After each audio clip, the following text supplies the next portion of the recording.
Hi friends, welcome to Codereka. നമ്മൾ ഇന്നത്തെ വീഡിയോയിൽ ഡിസ്കസ് ചെയ്യാൻ പോകുന്നത് കുറച്ച് ജാവയുടെ ഇന്റർവ്യൂ ക്വസ്റ്റ്യൻസ് ആണ്. അപ്പോൾ മിക്ക ഇന്റർവ്യൂസിലും റിപ്പീറ്റേറ്റീവ് ആയിട്ട് ചോദിക്കുന്ന കുറച്ച് ക്വസ്റ്റ്യൻസ് ആണ് ഇന്നത്തെ വീഡിയോയിൽ ഡിസ്കസ് ചെയ്യുന്നത്. അപ്പോൾ നമുക്ക് വീഡിയോയിലേക്ക് പോവാം. അപ്പോൾ ഒന്നാമത്തെ ക്വസ്റ്റ്യൻ എന്ന് വെച്ച് കഴിഞ്ഞാൽ why is Java not 100% object oriented. അപ്പോൾ നമ്മളെപ്പോഴും പറയും ജാവ ഒബ്ജക്റ്റ് ഓറിയൻറ്റഡ് ആണെന്ന്, പക്ഷേ അത് 100% ഒബ്ജക്റ്റ് ഓറിയൻറ്റഡ് അല്ല. എന്തുകൊണ്ടാണെന്ന് ചോദിച്ചു കഴിഞ്ഞാൽ അതിൻ്റെ ആൻസറാണ്, ഇപ്പം നമുക്കറിയാം ജാവയിൽ നമ്മൾ പ്രിമിറ്റീവ് ആയിട്ടുള്ള ഡേറ്റ ടൈപ്സ് ഒരുപാടെണ്ണം യൂസ് ചെയ്യുന്നുണ്ട്. കറക്റ്റായിട്ട് പറഞ്ഞാൽ 8 എണ്ണം. അത് ഏതൊക്കെയാണെന്ന് വെച്ച് കഴിഞ്ഞാൽ boolean, char, int, byte, float, double, long, short. അപ്പോൾ ഇത്രയും പ്രിമിറ്റീവ് ഡേറ്റ ടൈപ്സ് നമ്മൾ ജാവയിൽ യൂസ് ചെയ്യുന്നുണ്ട്. അപ്പോൾ ഇത് നമ്മൾ യൂസ് ചെയ്യുന്നത് കൊണ്ട് അത് ഒബ്ജക്റ്റ് ഓറിയൻറ്റഡ് അല്ല. എന്തുകൊണ്ടാണ് ഈ പറഞ്ഞ പ്രിമിറ്റീവ്സ് യൂസ് ചെയ്യുന്നത് കൊണ്ട് ഇത് ഒബ്ജക്റ്റ് ഓറിയൻറ്റഡ് അല്ല എന്ന് പറയാൻ കാര്യം എന്ന് വെച്ച് കഴിഞ്ഞാൽ, ഒബ്ജക്റ്റ് ഓറിയൻറ്റഡ് എന്ന് വെച്ച് കഴിഞ്ഞാൽ തന്നെ അറിയാം നമ്മളെല്ലാത്തിനെയും ജാവയിലൊരു ഒബ്ജക്റ്റ് കണക്ട് ചെയ്തിട്ടാണ് പറയുന്നത് അല്ലേ. അതായത് എല്ലാത്തിനും ഒരു ഒബ്ജക്റ്റ് ആക്കിയിട്ട് അതിൻ്റെ പ്രോപ്പർട്ടീസ് അങ്ങനെ ഒരു രീതിയിലാണ് ഒബ്ജക്റ്റായിട്ട് കണക്ട് ചെയ്തിട്ടാണ് നമ്മൾ പറയുന്നത്. അപ്പോൾ എല്ലാ കാര്യങ്ങളും ഒരു ഒബ്ജക്റ്റിന് ചുറ്റും റിവോൾവ് ആയിരിക്കണം. പക്ഷേ ഈ പറഞ്ഞ പ്രിമിറ്റീവ് ഡേറ്റ ടൈപ്സ് എന്ന് പറയുന്നത് ഒബ്ജക്റ്റ് അല്ല. ഓക്കെ, അപ്പോൾ നമ്മൾ ജാവയിൽ അതുകൊണ്ട് എന്ത് ചെയ്യുന്നത് വെച്ച് കഴിഞ്ഞാൽ കുറച്ച് റാപ്പർ ക്ലാസ്സുകളുണ്ട്. അത് എന്തിനാന്ന് വെച്ച് കഴിഞ്ഞാൽ ഈ പ്രിമിറ്റീവ് ഡേറ്റ ടൈപ്പിനെ ഒബ്ജക്റ്റായിട്ട് കൺവേർട്ട് ചെയ്യാൻ വേണ്ടിയിട്ടാണ് ഈ റാപ്പർ ക്ലാസ്സസ്. ഓക്കെ, അപ്പോൾ ജാവ എന്തുകൊണ്ടാണ് 100% ഒബ്ജക്റ്റ് ഓറിയൻറ്റഡ് അല്ലാത്തതെന്ന് ചോദിക്കുകയാണെന്നുണ്ടെങ്കിൽ അതിൻ്റെ ആൻസറാണ് പ്രിമിറ്റീവ് ഡേറ്റ ടൈപ്പ് സെറ്റാണ് അതിൽ യൂസ് ചെയ്യുന്നുണ്ട്. അപ്പോൾ അതുകൊണ്ട് ഈ ജാവ എന്ന് പറയുന്നത് 100% ഒബ്ജക്റ്റ് ഓറിയൻറ്റഡ് അല്ല. ഓക്കെ, മനസ്സിലായല്ലോ. ഓക്കെ, അടുത്ത question, why pointers are not there in Java. അതായത് പോയിന്റേഴ്സ് എന്താണ് ജാവയിൽ ഇല്ലാത്തത്? ഇപ്പം നമുക്കറിയാം സിയിൽ പോയിന്റേഴ്സ് ഉണ്ട് അല്ലേ. അപ്പോൾ ജാവയിൽ എന്തുകൊണ്ട് ഇല്ലയെന്ന് ചോദിച്ചാൽ ഒന്നാമത്തെ റീസൺ അത് അൺസേഫ് ആണ്. ഓക്കെ, പിന്നെ രണ്ടാമത്തെ കാര്യം എന്താണെന്ന് വെച്ച് കഴിഞ്ഞാൽ പോയിന്റേഴ്സ് എന്ന് പറയുന്നത് കുറച്ച് കോംപ്ലക്സ് ആയിട്ടുള്ള ഒരു കൺസെപ്റ്റ് ആണ്. അതപ്പോൾ പ്രോഗ്രാമിൻ്റെ കോംപ്ലക്സിറ്റി കൂട്ടും. ജാവ എന്ന് പറയുന്നത് കോഡ് സിംപ്ലിസിറ്റിക്ക് ഫേമസ് ആയിട്ടുള്ള ഒരെണ്ണമാണ് അല്ലേ. അപ്പോൾ അതുകൊണ്ട് ഈ രണ്ട് റീസൺ കൊണ്ട് പോയിന്റേഴ്സ് യൂസ് ചെയ്യുന്നില്ല. പിന്നെ മെയിൻ ആയിട്ടുള്ള റീസൺ എന്താണെന്ന് വെച്ച് കഴിഞ്ഞാൽ ജാവയിൽ JVM ആണ് മെമ്മറി അലൊക്കേഷൻ ഒക്കെ ചെയ്യുന്നത്. അപ്പോൾ ഓൾറെഡി ഇപ്പം നമുക്ക് പോയിന്റേഴ്സ് എന്തിനാണെന്ന് വെച്ച് കഴിഞ്ഞാൽ മെമ്മറിയിലേക്ക് പോയിന്റ് ചെയ്യിക്കാൻ വേണ്ടിയിട്ടാണ് അല്ലേ. അപ്പോൾ യൂസേഴ്സിന് ഡയറക്റ്റ് ആയിട്ട് ആ മെമ്മറിയിലോട്ട് ആക്സസ് കിട്ടുന്നത് കൊണ്ട് അവർക്ക് അതിനകത്ത് ഡേറ്റ മാനിപ്പുലേറ്റ് ചെയ്യാനും കാര്യങ്ങൾ ചെയ്യാനും ഒക്കെ പറ്റും. പക്ഷേ ഇതിനകത്ത് JVM ആണ് ഓൾറെഡി ചെയ്യുന്നത്. അപ്പോൾ JVM ഓൾറെഡി ഇത് ചെയ്യുന്നത് കൊണ്ട് പിന്നെ നമുക്ക് പോയിന്റേഴ്സിൻ്റെ ആവശ്യമില്ലല്ലോ. അപ്പോൾ അതുകൊണ്ട് ജാവയിൽ ഇത് ഡിസ്കറേജ്ഡ് ആണ് അല്ലെങ്കിൽ റെസ്ട്രിക്റ്റഡ് ആണ്. ഓക്കെ, ഇനി next question, public static void main. Explain public static void main. Public static void main എന്ന് പറയുന്നത് ഇപ്പോൾ നിങ്ങൾക്കറിയാം, നിങ്ങളൊരു പ്രോഗ്രാം എഴുതുകയാണെങ്കിൽ ക്ലാസ് എഴുതി കഴിഞ്ഞാൽ അതിൻ്റെ ഫസ്റ്റ് ലൈൻ എന്ന് പറയുന്നത് ഈ മെയിൻ ഫംഗ്ഷനാണ്. Public static void main explain ചെയ്യാൻ പറഞ്ഞു കഴിഞ്ഞാൽ നിങ്ങൾ എങ്ങനെ പറയും? അതിനകത്ത് പബ്ലിക് എന്ന് പറയുന്നത് ആക്സസ് സ്പെസിഫയർ ആണ്. ആക്സസ് സ്പെസിഫയർ എന്ന് പറഞ്ഞാൽ നിങ്ങൾക്കറിയാം 4 ടൈപ്പ് ഉണ്ട്. പബ്ലിക് ഉണ്ട്, പ്രൈവറ്റ് ഉണ്ട്, പ്രൊട്ടക്റ്റഡ് ഉണ്ട്, ഡീഫോൾട്ട് ഉണ്ട്. അപ്പോൾ നമ്മൾ മെയിനെ നമ്മൾ പബ്ലിക്കായിട്ട് അതിൻ്റെ ആക്സസ് മെൻഷൻ ചെയ്യാൻ വേണ്ടിയിട്ട് നമ്മൾ പബ്ലിക് എന്ന് എഴുതുന്നത്. സ്റ്റാറ്റിക് എന്ന് പറയുന്നത് ഒരു കീവേഡാണ്. അപ്പോൾ പബ്ലിക് ഒരു ആക്സസ് സ്പെസിഫയർ ആണ്, സ്റ്റാറ്റിക് കീവേഡാണ്. വോയിഡ് എന്ന് പറയുന്നത് റിട്ടേൺ ടൈപ്പ്. അതായത് ജാവ അതായത് മെയിൻ ഫംഗ്ഷൻ ഒന്നും റിട്ടേൺ ചെയ്യുന്നില്ല, അതുകൊണ്ടാണ്. ഓക്കെ, അതുപോലെ സ്റ്റാറ്റിക് എന്ന് എന്തിനാണ് ഈ മെയിൻ ഫംഗ്ഷൻ്റെ കൂടെ കൊടുക്കുന്നത്? അതായത് നമുക്ക് ക്ലാസ് നമുക്ക് അതിൻ്റെ ഒരു ഒബ്ജക്റ്റ് ക്രിയേറ്റ് ചെയ്യാതെ തന്നെ മെയിനെ ആക്സസ് ചെയ്യാൻ പറ്റും. നമ്മൾ സാധാരണ ഒരു മെത്തേഡിനെ വിളിക്കണമെങ്കിൽ എന്താ ചെയ്യുന്നത്? ആ ക്ലാസിൻ്റെ ഒരു ഒബ്ജക്റ്റ് ഉണ്ടാക്കും, ഒബ്ജക്റ്റ് ഡോട്ട് ഫംഗ്ഷൻ എന്ന് വിളിക്കും. മെയിനെ നിങ്ങൾ എവിടെയെങ്കിലും വിളിക്കുമ്പോൾ അങ്ങനെ കണ്ടിട്ടുണ്ടോ? ഇല്ല. അപ്പോൾ ഒബ്ജക്റ്റ് ക്രിയേറ്റ് ചെയ്യാതെ തന്നെ നമുക്ക് ഫംഗ്ഷനെ കോൾ ചെയ്യാം. അതിനാണ് മെയിൻ്റെ കൂടെ നമ്മൾ സ്റ്റാറ്റിക് യൂസ് ചെയ്യുന്നത്. പിന്നെ മെയിൻ എന്ന് പറയുന്നത് എന്താണ്? Method name. ഓക്കെ, അപ്പോൾ പബ്ലിക് ആക്സസ് സ്പെസിഫയർ ആണ്, സ്റ്റാറ്റിക് കീവേഡ് ആണ്. വോയിഡ് എന്ന് പറയുന്നത് മെയിൻ ഒന്നും റിട്ടേൺ ചെയ്യുന്നില്ല, അതുകൊണ്ട് വോയിഡ് കൊടുക്കുന്നു. അതുപോലെ മെയിൻ എന്ന് പറയുന്നത് മെത്തേഡ് നെയിം ആണ്. അതുപോലെ തന്നെ മെയിനകത്ത് സ്ട്രിങ് ആർഗ്യുമെന്റ്സ്, നമുക്ക് ആർഗ്യുമെന്റ്സ് ഉണ്ട്. അതായത് സ്ട്രിങ് ARGS എന്ന് പറഞ്ഞു കഴിഞ്ഞാൽ അതൊരു അറേ ഓഫ് സ്ട്രിങ് ആർഗ്യുമെന്റ്സ് ആണെന്നാണ് പറയുന്നത്. ഓക്കെ, ഇനി ഇതിൻ്റെ കൂടെ തന്നെ ചോദിക്കുന്ന ഒരു ക്വസ്റ്റ്യൻ ആണ്, നമ്മളിപ്പോൾ മെയിൻ സ്റ്റാറ്റിക് അല്ല എന്നുണ്ടെങ്കിൽ എന്ത് സംഭവിക്കും? അപ്പം മിക്കവരും പറയാം അത് വർക്ക് ചെയ്യില്ല, എറർ വരും, അങ്ങനെയൊക്കെ. ഇപ്പം നിങ്ങൾ പബ്ലിക് സ്റ്റാറ്റിക് വോയിഡ് മെയിൻ എഴുതുന്നതിന് പകരം പബ്ലിക് വോയിഡ് മെയിൻ എഴുതി കഴിഞ്ഞാൽ അതിന് എററൊന്നും വരില്ല. അപ്പോൾ അത് എററൊന്നും വരില്ല, അത് നമുക്ക് ഡിക്ലെയർ ചെയ്യാനും പറ്റും.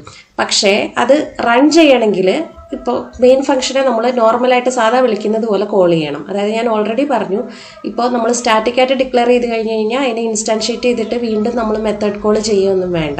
മെയിൻ എന്ന് പറയുന്നത് ഒരു പ്രോഗ്രാമിൻ്റെ എൻട്രി പോയിന്റ് ആണ് അല്ലേ. അവിടെ നിന്നാണ് പിന്നെ ഓരോ ഫംഗ്ഷനുകളിലേക്കും കോളും മറ്റു കാര്യങ്ങളും ഒക്കെ പോകുന്നത്. അപ്പം നമ്മളത് സ്റ്റാറ്റിക്കായിട്ട് കൊടുത്തില്ലെങ്കിൽ അതിനെ അതൊരു നോർമൽ ഫംഗ്ഷനായിട്ടേ കാണത്തുള്ളൂ. അതിനെ മെയിൻ എൻട്രി പോയിന്റ് ആയിട്ട് അത് ട്രീറ്റ് ചെയ്യില്ല.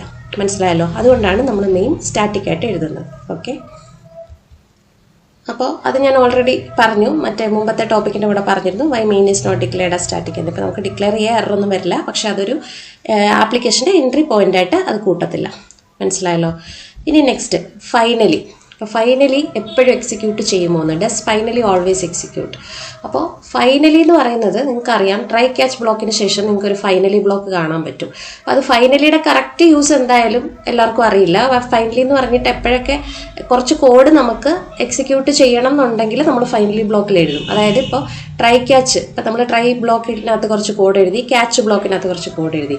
ട്രൈക്കകത്ത് എന്തെങ്കിലും ഒരു എക്സെപ്ഷൻ വന്നു, അതായത് ഇപ്പം നിങ്ങൾ ഡിവിഷൻ ബൈ 0 ചെയ്തു എന്ന് വെക്കുക. അപ്പോൾ എന്താണ്, ട്രൈയിൽ ഒരു എക്സെപ്ഷൻ അടിക്കുമ്പോൾ അത് ക്യാച്ച് ബ്ലോക്കിലേക്ക് പോകും, എന്നിട്ട് ആ എക്സെപ്ഷൻ അത് ഹാൻഡിൽ ചെയ്യും അല്ലേ. അപ്പോൾ ഇനി ട്രൈ ബ്ലോക്കിനകത്ത് എക്സെപ്ഷൻ ഒന്നും വന്നില്ലെങ്കിലോ അത് ക്യാച്ചിലേക്ക് പോകില്ല, നോർമലായിട്ട് എക്സിക്യൂട്ട് ചെയ്യും. അപ്പോൾ ട്രൈക്കകത്തും ക്യാച്ചിനകത്തോ ട്രൈയോ ക്യാച്ചോ നടന്നാലോ ഇല്ലെങ്കിലോ നിങ്ങൾക്ക് ഒരു particular piece of code execute ചെയ്യണം എന്നുണ്ടെങ്കിൽ നമ്മളത് ഫൈനലിയിൽ എഴുതും. അതായത് എക്സെപ്ഷൻ ഉണ്ടായാലും ഉണ്ടായില്ലെങ്കിലും നമുക്ക് എന്തെങ്കിലും ഒരു പർട്ടിക്കുലർ ഫംഗ്ഷൻ എക്സിക്യൂട്ട് ചെയ്യണം, അല്ലെങ്കിൽ എന്തെങ്കിലും ഒരു കോഡ് എക്സിക്യൂട്ട് ചെയ്യണം എന്നുണ്ടെങ്കിലാണ് നമ്മൾ ഫൈനലിയിൽ എഴുതുന്നത്.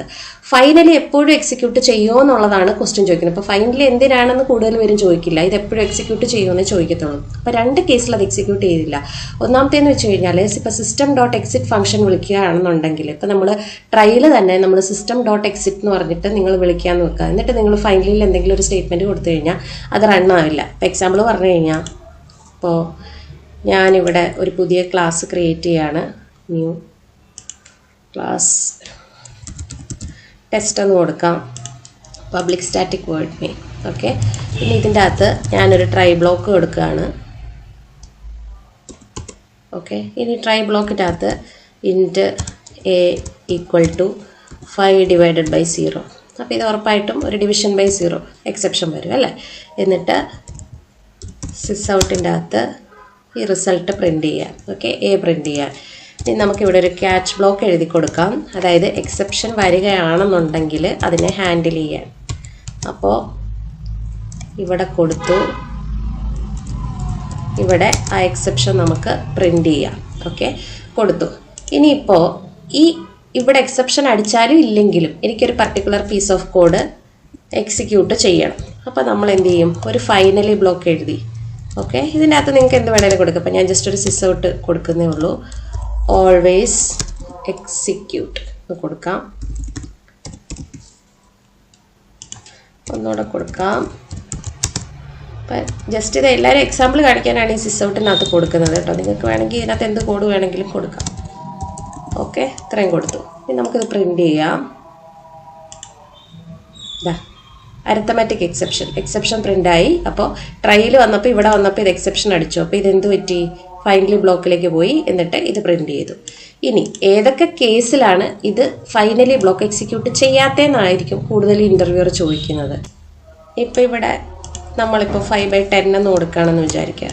അപ്പോൾ ഈ കേസിൽ എന്ത് പറ്റും, എക്സെപ്ഷനൊന്നും അടിക്കില്ല, പക്ഷെ എന്നാലും ഫൈനലിയിലേക്ക് പോകും അല്ലേ. അപ്പോൾ ഇവിടെ എക്സെപ്ഷനൊന്നും വന്നില്ല, ഇത് പ്രിൻറ്റ് ചെയ്യും, ഫൈനലിയിലേക്ക് പോകും. ഇനി ഇവിടെ ഇത് കഴിഞ്ഞിട്ട് ഞാൻ കൊടുക്കുകയാണ് സിസ്റ്റം ഡോട്ട് എക്സിറ്റ് എന്ന് കൊടുക്കുകയാണ്. അപ്പോൾ ഇവിടെ കൊടുക്കുകയാണ്, എന്നിട്ട് ഇത് റൺ ചെയ്യാം. അപ്പോൾ എന്ത് പറ്റും എന്ന് വെച്ച് കഴിഞ്ഞാൽ ഇവിടെ വരുമ്പോഴത്തേക്ക് അത് ഓട്ടോമാറ്റിക്കായിട്ട് എക്സിറ്റ് ആവും, ഫൈനലി ബ്ലോക്കിലേക്ക് പോയില്ല. ഓക്കെ, ഇനി അടുത്ത കേസ് എന്താണെന്ന് വെച്ച് കഴിഞ്ഞാൽ, നമ്മൾ സിസ്റ്റം ക്രാഷ് ആകുമ്പോൾ, അതായത് ഇപ്പം നമ്മുടെ സിസ്റ്റം ക്രാഷ് ആകുകയാണെന്നുണ്ടെങ്കിൽ ആ കേസിലും ഫൈനലി ബ്ലോക്ക് എക്സിക്യൂട്ട് ചെയ്യില്ല. അപ്പോൾ മനസ്സിലായല്ലോ ഏതൊക്കെ കേസിലാണ് ഫൈനലി എക്സിക്യൂട്ട് ചെയ്യാത്തതെന്ന്. ഇനി നെക്സ്റ്റ് ക്വസ്റ്റ്യൻ എന്ന് വെച്ച് കഴിഞ്ഞാൽ, മിക്ക ഇൻ്റർവ്യൂവിലും എല്ലാവരും പറയാത്തൊരു കാര്യമാണ് parent class of all classes. എല്ലാ ക്ലാസ്സുകളുടെയും പാരൻറ്റ് ക്ലാസ് ഏതാണെന്ന് ചോദിക്കും. അത് ഒബ്ജക്റ്റ് ക്ലാസ് ആണ്. എല്ലാവരും പല പല ക്ലാസ്സുകളുടെ പേര് പറയാറുണ്ട്. അപ്പോൾ ഇത് ഒരു ഇൻ്റർവ്യൂവിന് ഞാൻ കേട്ട ക്വസ്റ്റ്യൻ ആണ്. അപ്പോൾ എൻ്റെ ഒരു ഇൻ്റർവ്യൂവിന് ഇത് ചോദിച്ചിട്ടുണ്ടായിരുന്നു. അപ്പോൾ ഇത് എല്ലാ ക്ലാസ്സിൻ്റെയും പാരൻറ്റ് ക്ലാസ് ഏതാണെന്ന് ചോദിച്ചു കഴിഞ്ഞാൽ അത് ഒബ്ജക്റ്റ് ക്ലാസ് ആണ്. ഓക്കെ, ഇനി ഫൈനലിയും ഫൈനലൈസും തമ്മിലുള്ള ഡിഫറൻസ് എന്താണെന്ന്. അപ്പോൾ ഫൈനലി ഞാനിപ്പോൾ ഓൾറെഡി നിങ്ങൾക്ക് എക്സ്പ്ലെയിൻ ചെയ്ത് തന്നിരുന്നു. അതായത് ഫൈനലി എന്താണ്, നമ്മൾ എക്സെപ്ഷൻ ഹാൻഡിലിങ്ങിന് വേണ്ടിയിട്ടാണ് യൂസ് ചെയ്യുന്നത്. അതൊരു ബ്ലോക്കായിട്ടാണ് നമ്മൾ യൂസ് ചെയ്യുന്നത്. ഈ എക്സാമ്പിൾ കണ്ടു കഴിഞ്ഞാൽ തന്നെ അറിയാം, ഇതൊരു ബ്ലോക്കായിട്ടാണ് നമ്മൾ യൂസ് ചെയ്യുന്നത്, ശരിയല്ലേ. അപ്പോൾ ഇതൊരു ബ്ലോക്കായിട്ട് യൂസ് ചെയ്യുന്നു. Can be followed by try catch. ഇത് മൂന്നും ഞാനിപ്പോൾ ഓൾറെഡി കവർ ചെയ്ത് കഴിഞ്ഞു. ഫൈനലൈസ് എന്ന് പറഞ്ഞു കഴിഞ്ഞാൽ ഇത് നമ്മുടെ ഒബ്ജക്റ്റ് ക്ലാസ്. ഞാൻ പറഞ്ഞല്ലോ എല്ലാ ക്ലാസ്സുകളുടെയും പാരൻറ്റ് ക്ലാസ് എന്ന് പറയുന്ന ഒബ്ജക്റ്റ് ക്ലാസ് ആണ്. അതിനകത്ത് ഒരു മെത്തേഡാണ് ഫൈനലൈസ്. അപ്പോൾ ഇതിന് മുമ്പത്തെ എൻ്റെ ഫൈനലൈസിൻ്റെ വീഡിയോയിൽ ഇതിനെക്കുറിച്ച് ഞാൻ ഡീറ്റെയിൽ ആയിട്ട് പറഞ്ഞിട്ടുണ്ട്. അത് കാണാത്തവരുണ്ടെങ്കിൽ കാണാൻ ലിങ്ക് ഐ ബട്ടണിലുണ്ട്. അപ്പോൾ ഫൈനലൈസ് എന്ന് പറയുന്നത് ഒരു മെത്തേഡാണ്. നമുക്ക് ഇപ്പോൾ ഒരു ക്ലീനപ്പ് ആക്ടിവിറ്റീസ് ചെയ്യുന്നതിന് വേണ്ടിയിട്ടാണ്, അതായത് ഒരു ഒബ്ജക്റ്റ് ഡിസ്ട്രോയ് ആവുന്നതിന് മുന്നേ അത് റിലേറ്റഡ് ആയിട്ടുള്ള ക്ലീനപ്പ് ആക്ടിവിറ്റീസ് ചെയ്യാൻ വേണ്ടിയിട്ടാണ് ഫൈനലൈസ് യൂസ് ചെയ്യുന്നത്. അതായത് ഇപ്പോൾ എന്തെങ്കിലും റിസോഴ്സസ് ഓപ്പൺ ആണെങ്കിൽ അത് ക്ലോസ് ചെയ്യാൻ, അങ്ങനത്തെ കാര്യങ്ങൾക്കൊക്കെ വേണ്ടിയിട്ടാണ് ഫൈനലൈസ് യൂസ് ചെയ്യുന്നത്. ഓക്കെ, മനസ്സിലായല്ലോ. അപ്പോൾ ഫൈനലി എന്ന് പറയുന്നത് ഒരു ബ്ലോക്ക് ആയിട്ടാണ് യൂസ് ചെയ്യുന്നത്. ഫൈനലൈസ് എന്ന് പറയുന്ന ഒരു മെത്തേഡാണ്, പ്രത്യേകം ശ്രദ്ധിക്കുക.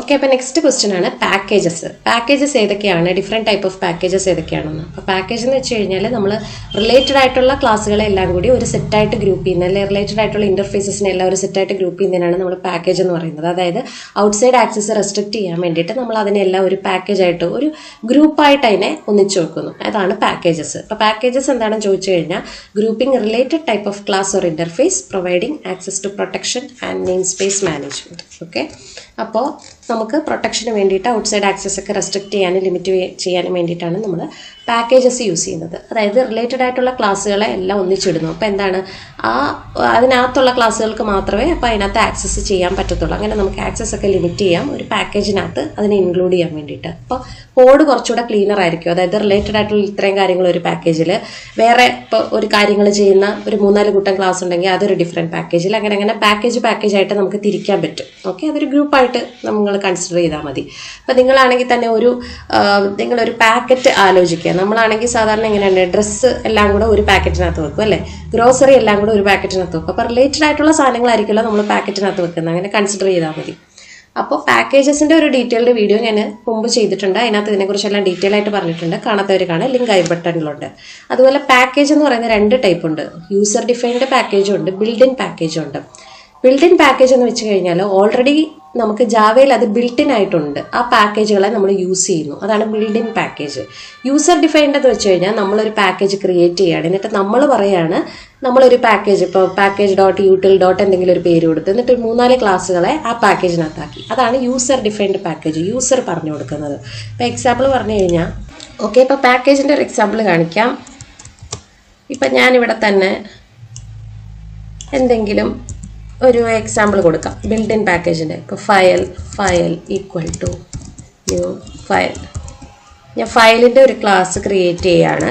ഓക്കെ, അപ്പോൾ അതാ ഇവിടെ നിങ്ങൾ നോക്കിയാൽ കാണാം, ഇവിടെ എററുണ്ട്. അപ്പോൾ ഇവിടെ മൗസ് ഓവർ ചെയ്യുമ്പോൾ പറയും ഇമ്പോർട്ട് ഫയൽ അല്ലേ. അപ്പോൾ അത് ക്ലിക്ക് ചെയ്യുമ്പോൾ അത് ഇമ്പോർട്ട് ചെയ്യുമ്പോൾ, അപ്പോൾ ഞാനിവിടെ എന്തെങ്കിലും ഒരു ആർഗ്യുമെൻറ്റ് മാച്ച് ചെയ്യാൻ വേണ്ടിയിട്ട് കൊടുത്തു. ഓക്കെ, ഇവിടെ എന്തെങ്കിലും ആർഗ്യുമെൻ്റ് കൊടുക്കാൻ പറഞ്ഞു. ഓക്കെ, ഇപ്പോൾ ഇതിനകത്ത് ഞാൻ ഡീപ്പ് ഡൈവ് ചെയ്യുന്നില്ല, കാരണം നമ്മളിപ്പോൾ ഫയലിൻ്റെ അല്ലല്ലോ പാക്കേജാണ് നോക്കുന്നത്.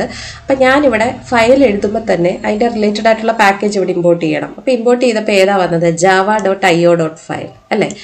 ഈ പാക്കേജിലാണ് ഫയൽ റിലേറ്റഡ് ആയിട്ടുള്ള എല്ലാ കാര്യങ്ങളും ഓപ്പറേഷൻസും പറഞ്ഞിരിക്കുന്നത്. അപ്പോൾ ഇതിൻ്റെ അകത്തോട്ട് നമുക്ക് ആക്സസ് വേണമെന്നുണ്ടെങ്കിൽ നമ്മൾ ഈ പാക്കേജ് ഇമ്പോർട്ട് ചെയ്താൽ മതി. ഇപ്പോൾ ഇവിടെ നിങ്ങൾ കൺട്രോൾ ക്ലിക്ക് ഈ ഫയലിൽ കൊടുത്തു കഴിഞ്ഞാൽ കാണാം, ഈ ഫയലിൻ്റെ ക്ലാസ്.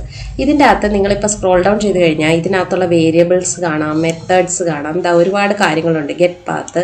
അപ്പോൾ ഈ പാക്കേജിനകത്ത് ഓൾറെഡി കുറേ വേരിയബിളുകളും മെത്തേഡുകളും എല്ലാം ഡിഫൈൻ ചെയ്ത് വെച്ചിട്ടുണ്ട്. നമുക്ക് വേണ്ടത് ഇതെടുത്ത് യൂസ് ചെയ്താൽ മതി. മനസ്സിലായല്ലോ. അപ്പോൾ ഇതാണ് ബിൽഡ് ഇൻ പാക്കേജ് എന്ന് പറയുന്നത്. ഇനി യൂസർ ഡിഫൈൻഡ് പാക്കേജ് എന്ന് വെച്ച് കഴിഞ്ഞാൽ ഇതിപ്പോൾ ഒരു ഡീഫോൾട്ട് പാക്കേജിലാണ് കിടക്കുന്നത് അല്ലേ. ഞാനിപ്പോൾ ഇവിടെ ഒരു പുതിയ ക്ലാസ് ക്രിയേറ്റ് ചെയ്യുകയാണ്. പുതിയ ക്ലാസ് ക്രിയേറ്റ് ചെയ്യുമ്പം test2 എന്ന് ഞാൻ കൊടുത്തു. അപ്പോൾ ഇവിടെ പറഞ്ഞിട്ടുണ്ട് ഡീഫോൾട്ട് പാക്കേജ്. ഇവിടെ നമുക്ക് വേണമെങ്കിൽ പാക്കേജ് എന്തെങ്കിലും ഒരു പേര് കൊടുക്കാം. അപ്പോൾ ഞാൻ കൊടുക്കുകയാണ് package dot test dot sample. വെറുതെ ഒരു പേര് കൊടുത്താണ്, ഇതൊരു സ്റ്റാൻഡേർഡ് നെയിം അല്ല. ഓക്കെ, കൊടുത്തു. അപ്പോൾ ഇത് കണ്ടോ, ഇവിടെ ഒരു പാക്കേജ് ക്രിയേറ്റ് ആയി, package dot test dot sample. ഇത് മുകളിൽ പാക്കേജ് വരും, അതിനകത്ത് എഴുതി. അപ്പോൾ ഇതുമായിട്ട് റിലേറ്റഡ് ആയിട്ട് വരുന്ന ക്ലാസ്സുകളെല്ലാം ഞാൻ ഈ പാക്കേജിനകത്ത് തന്നെ കൊടുത്താൽ മതി. ഇതാണ് യൂസർ ഡിഫൈൻഡ് പാക്കേജ്. അപ്പോൾ ബിൽഡിനും ഉണ്ട്, യൂസർ ഡിഫൈൻഡും ഉണ്ട്. ബിൽഡിൻ നിങ്ങൾക്ക് മനസ്സിലായല്ലോ, ഇങ്ങനെ ഓട്ടോമാറ്റിക് ആയിട്ട്. ഇതുപോലെ ഒരുപാട് പാക്കേജസ് ഉണ്ട്. അപ്പോൾ നിങ്ങൾ ഒരു പ്രോഗ്രാം എടുത്ത് നോക്കിക്കഴിഞ്ഞാൽ തന്നെ java.io, java.lang എന്ന് പറഞ്ഞ ഒരുപാട് പാക്കേജ് ഉണ്ട്. ഇതൊക്കെ ബിൽഡ് ഇൻ പാക്കേജുകളാണ്. നമ്മൾ ക്രിയേറ്റ് ചെയ്യുന്നതാണ് യൂസർ ഡിഫൈൻഡ് പാക്കേജ്. അപ്പോൾ ഇത്രയാണ് ബേസിക് സെറ്റ് ഓഫ് ഇൻ്റർവ്യൂവിൻ്റെ ക്വസ്റ്റ്യൻസ് ഞാൻ സെറ്റ് ചെയ്തിട്ടുള്ളത്. ഇതിൻ്റെ നെക്സ്റ്റ് പാർട്ട് 2 ആയിട്ട് ചെയ്യുന്നുണ്ട്. അപ്പോൾ എന്തെങ്കിലും ഡൗട്ട് ഉണ്ടെങ്കിൽ കമൻറ്റ് ബോക്സിൽ കമൻറ്റ് ചെയ്താൽ മതി. Thank you.